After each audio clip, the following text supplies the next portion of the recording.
कहानी की शुरुआत में हमें एक हॉस्पिटल नजर आता है। असल में इस आदमी की बीवी इसके बच्चे को जन्म देने वाली थी, लेकिन अफसोस इसकी बीवी पर खराब मौसम के दौरान आसमानी बिजली टूटकर गिर जाती है और उसकी बीवी मर जाती है। लेकिन डॉक्टर उसके बच्चे को बचा लेते हैं। ये बच्चा नॉर्मल नहीं था, बल्कि इसे रेयर जेनेटिक डिसीज होती है जिसे अल्बिनिज्म कहते हैं। इस बीमारी में शरीर की पिगमेंटेशन खत्म हो जाती है, जिस वजह से शरीर सफेद हो जाता है। ये आदमी अपने बच्चे को ही मनहूस समझता है, क्योंकि इसे लगता है कि बच्चे की वजह से ही उसकी बीवी की डेथ हुई है, इसलिए वो इस बच्चे को यहीं छोड़कर चला जाता है। जब एक घर में बूढ़े आदमी की डेथ हो गई थी, इसलिए यहाँ पुलिस छानबीन करने के लिए जाती है। इस केस को डग बर्नम नाम का पुलिस अफसर देखता है। छानबीन के दौरान डग बर्नम को इस बूढ़े आदमी के घर पर कुछ ऐसा दिखाई देता है जिसे देखकर डग की आंखें भी खुली की खुली रह जाती हैं। इसके बाद डग जेसी नाम के एक साइकोलॉजिस्ट से इस बारे में बात करता है। डग की बात सुनकर डग और जेसी उस बूढ़े आदमी के घर जाने का फैसला करते हैं और नीचे बेसमेंट में पहुंच जाते हैं। बेसमेंट में हमें अलग से लड़का दिखाई देता है जिसका शरीर पूरा सफेद था और इसके शरीर पर एक भी बाल नहीं था। जैसी ही इसे देखती है वो हैरान रह जाती है। वो लड़के से उसका नाम पूछती है। लड़का अपना नाम जेरेमी बताता है। आपको बता दें, जेरेमी वही लड़का है जिसे उसके पिता हॉस्पिटल में मनहूस समझकर छोड़ गए थे, जिसके बाद उसके दादाजी ने उसे अपनाया और इसे दुनिया की नजरों से छुपाकर घर में ही रखा।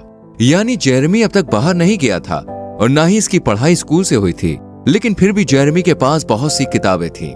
भले ही जेरेमी शारीरिक तौर पर मजबूत न था, लेकिन मानसिक तौर पर उसका कोई भी मुकाबला नहीं कर सकता था। तभी तो जेरेमी को अपनी लाइब्रेरी की हर एक किताब का एक एक पेज याद था। दादाजी की डेथ के बाद जेरेमी बिल्कुल अकेला हो गया था, इसलिए जेसी और डग इसे ऑर्फनेज में ले जाते हैं। जेरेमी पहली बार अपने घर से कहीं बाहर जा रहा था, लेकिन जैसे ही जेरेमी ऑर्फनेज में जाता है तो सभी बच्चे से घूरने लग जाते हैं। जेरेमी हर वक्त काला चश्मा पहन कर रखता है, क्योंकि उसकी आंखें बहुत ही सेंसिटिव थी। वो सूरज की रोशनी नहीं झेल पाती थी। यहाँ के बच्चे जेरेमी से चम्मच को बैलेंस करने के लिए कहते हैं। पहले तो जेरेमी ऐसा करने से मना कर देता है, लेकिन फिर जॉन उसे धमकाता है और जेरेमी किसी तरह चम्मच को बैलेंस कर देता है और तभी वहाँ मौजूद सारे चम्मच इस चम्मच से आकर चिपक जाते हैं। ये नजारा देखकर सभी की आंखें खुली की खुली रह जाती है और जॉन जेरेमी की ये पावर देखकर बहुत गुस्सा हो जाता है। अगले सीन में हमें जेसी नजर आती है, जो कि जेरेमी के शरीर की जांच करवाती है। चेकअप करने के बाद डॉक्टर बताते हैं कि जेरेमी की बॉडी एकदम नॉर्मल है। जेरेमी हर वक्त चश्मा लगाता था, इसलिए जेसी जेरेमी के लिए लेंस ऑर्डर कर देती है। साथ ही जेसी इसका एडमिशन भी एक स्कूल में करवा देती है ताकि जेरेमी अच्छे से पढ़ सके। यहाँ जेरेमी फिजिक्स की क्लास में बैठा था और डोनाल्ड नाम का टीचर इन्हें बिजली के बारे में पढ़ाता है। इसी क्लास में लिंडसे नाम की एक लड़की भी थी जो जेरेमी को देख रही थी। इसी बीच डोनाल्ड एक इलेक्ट्रिसिटी मॉडल पर एक एक्सपेरिमेंट करता है, जिस वजह से बिजली निकलना शुरू हो जाती है। बिजली को देखते ही जेरेमी का शरीर कांपने लगता है। धीरे धीरे ये बिजली इतनी ज्यादा बढ़ जाती है कि सीधा जेरेमी के पास आ जाती है। बिजली को देखकर ऐसा लग रहा था जैसे जेरेमी इसे अपनी तरफ खींच रहा है। ये देख डोनाल्ड बिजली को तुरंत ही बंद कर जेरेमी को हॉस्पिटल लेकर जाता है और जब डॉक्टर्स जेरेमी का चेकअप करते हैं तो देखते हैं कि इतने बड़े शॉक के बाद भी जेरेमी को कहीं चोट नहीं आई और ना ही उसे कोई जख्म हुआ है। यहाँ हॉस्पिटल में डग भी आ जाता है और डोनाल्ड बताता है कि जेरेमी ने बिजली को अपनी तरफ अट्रैक्ट कर लिया था। शायद यही वजह है कि जेरेमी की बॉडी पर एक भी बाल नहीं है। ये सुनकर डग जेरेमी से मिलने जाता है, लेकिन जेरेमी कमरे से भाग जाता है और अकेला सड़क पर दिखाई देता है। तभी रास्ते में जेरेमी की लिंडसे से मुलाकात होती है। जेरेमी इससे इंटरस्टेट रेलवे लाइन का पता पूछता है और अकेले ही रेलवे ट्रैक से अपने घर के लिए निकल जाता है। लेकिन तभी रास्ते में डग सामने आ जाता है और जेरेमी से वापस चलने के लिए कहता है। पहले तो जेरेमी इससे मना कर देता है, लेकिन बहुत जिद करने के बाद वो वापस इसके साथ चला जाता है। यहाँ पर इसको एक कमरे में ले जाते हैं जहाँ बहुत सारे लोग थे। यहाँ पर एक आदमी जेरेमी को बताता है कि तुम्हारा आईक्यू इस दुनिया में सबसे ज्यादा है। अब ये तुमने बुक से सीखा है या फिर किसी और से? इस पर जेरेमी बताता है कि वो रेडियो या टीवी के पास नहीं जा सकता क्योंकि ये खराब हो जाते हैं। जेरेमी अपने घर वापस जाने के लिए कहता है, जिस पर वो लोग उसे बताते हैं कि उसका घर बैंक ने सीज कर लिया है। ये सुनकर जेरेमी यहाँ से चला जाता है। इसके बाद जेरेमी का स्कूल एक एक्टिविटी प्लान करता है जिसमें वहाँ के शेरिफ भी शामिल थे, लेकिन जेरेमी इससे भी खुश नहीं होता और अकेला जाकर बैठ जाता है। यह डग को बताता है कि जब भी वो बिजली को कड़कड़ाते हुए देखता है तो उसे लगता है कि बिजली उसकी तरफ आ रही है। यही वजह है कि उसकी माँ भी बिजली के कारण मर गई। अगले दिन डंकन एक हिरन को मार देता है और इस बात को किसी को भी बताने से मना कर देता है। यहाँ जेरेमी भी मौजूद था और हिरन को मरा हुआ देखकर वो बहुत दुखी होता है। तभी जेरेमी एक हाथ हिरन पर रखता है और एक हाथ से डंकन को पकड़ लेता है। जिस वजह से डंकन को बहुत ज्यादा दर्द होता है। ये देखकर शेरिफ जेरेमी से कहता है कि ये सब तुमने क्यों किया। इस पर जेरेमी बताता है कि उसने जो किया मैंने उसे वही एहसास दिलाया। जेसी कहती है कि तुम हमारे दोस्त हो, तुम हमें सब कुछ बता सकते हो, लेकिन जेरेमी यहाँ से गुस्सा होकर चला जाता है। दूसरी तरफ हमें डग की बीमार बीवी दिखाई देती है। डॉक्टर डग को बताता है कि जितने समय से तुम्हारी बीवी इस दर्द को सह रही है, जरूर कुछ ऐसा है जो तुम्हारी बीवी को रोके हुए है। इसके बाद डग उसे पिछले हादसे के बारे में पूछने के लिए जाता है कि आखिर जेरेमी ने उसके साथ क्या किया था। इस पर डंकन बताता है कि जब जेरेमी ने उसका हाथ पकड़ा था तो वो हिरन की तड़पती हुई एक सांस को महसूस कर पा रहा था। उस वक्त वो बहुत ही दर्द में था। ये सुनकर डग जेरेमी को अपनी बीवी के पास लेकर जाता है ताकि वो उसकी बीवी के बारे में भी कुछ बता सके। जेरेमी जब डग की बीवी को छूता है और उसके दिमाग में चल रही सारी बात को बताता है, जेरेमी कहता है कि ये चाहती है कि आप अपने बेटे को माफ कर दें, और दूसरा ये कि वो अपनी शादी की अंगूठी को पहनना चाहती है जो कि काफी सालों पहले खो चुकी है।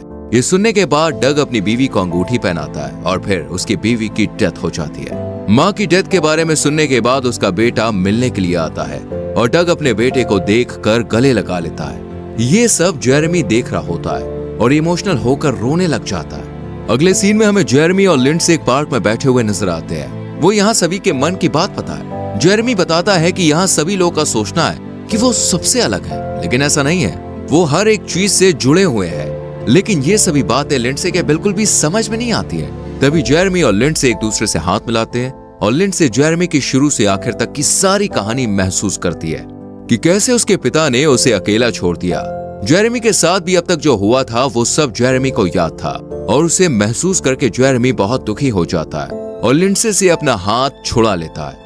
जेरेमी लिंडसे से पूछता है कि क्या मैं तुम्हें बुरा लगता हूँ। इस पर लिंडसे कहती है कि आज तक मैं जितने भी लोगों से मिली हूँ, मुझे उन सब में तुम सबसे ज्यादा अच्छे लगे। ये कहकर लिंडसे जेरेमी के बहुत करीब आ जाती है और उसे लिप किस करती है। लिंडसे को किस करते हुए उसके पिता देख लेते हैं और इन दोनों के पास आकर जेरेमी को मारना शुरू कर देते हैं और लिंडसे से दूरी बनाए रखने के लिए कहते हैं। इसी बीच यहाँ पे जेसी आ जाती है और जेरेमी को लिंडसे के पिता से बचा लेती है। इस इंसिडेंट के बाद जेरेमी बहुत दुखी हो गया था, इसलिए वो अपना सारा सामान लेकर अपने घर जाने लगा था, पर वो जा नहीं पाता। अगले सीन में हमें जेसी जेंट्स बाथरूम में दिखाई देती है। जेरेमी अपना ज्यादातर समय यहीं बिताता था। यहाँ उसे एक लड़का जिसके बहुत ही खूबसूरत बाल थे उसे देखता है और ऐसे ही बालों के बारे में सोचता है, लेकिन उसकी पावर्स की वजह से ये मुमकिन नहीं था। जेरेमी को जॉन देख लेता है और उसे तंग करना शुरू कर देता है और जॉन जेरेमी को परेशान करने के लिए उसका हैट छीन लेता है और अपने सर पर लगा लेता है। इसके बाद जॉन जेरेमी से कहता है कि अगर तुम वाकई में मर्द हो तो मुझसे ये हैट छीन कर दिखाओ।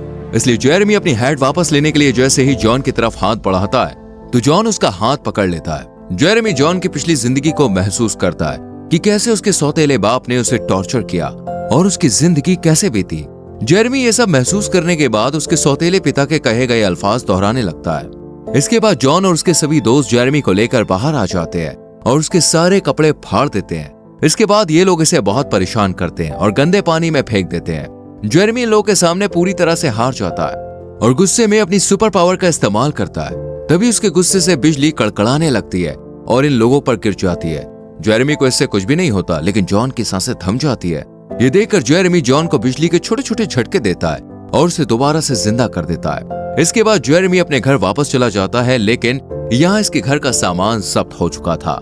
जेरेमी यहाँ अकेले घर में ही बैठ जाता है। तभी यहाँ जेसी आती है और जेरेमी को समझाकर उसे गले लगा लेती है। इसी बीच यहाँ डोनाल्ड भी आ जाता है जो कि जेरेमी का अब बहुत अच्छा दोस्त बन गया था। जेरेमी को परेशान देखकर जेसी उससे कहती है कि वो अब इसे ऐसी जगह ले जाएगी जहाँ उसे परेशान करने वाला कोई भी ना हो। जैसे ही ये लोग बाहर निकलते हैं, पुलिस वहाँ जेरेमी को गिरफ्तार करने के लिए आ जाती है क्योंकि पुलिस को जॉन के इंसिडेंट की खबर लग चुकी थी। लेकिन यहाँ डग जेरेमी को बचा लेता है और जैसे ही पुलिस अफसर पुलिस स्टेशन में उसके रिपोर्ट करने के लिए फोन करते हैं तो डग उसका वॉकी टॉकी फेंक देता है। इसी बीच मौसम बहुत खराब हो जाता है और जेरेमी भागने लगता है। ये देखकर डंकन भी जेरेमी के पीछे पीछे भागने लगता है और इसके पीछे सभी लोग भागना शुरू कर देते हैं। लेकिन जेरेमी बिजली की गिरफ्त में आ जाता है और गायब हो जाता है। ये लोग अफसोस से ज्यादा खुश होते हैं क्योंकि जेरेमी अब उस जगह पहुंच गया था जहां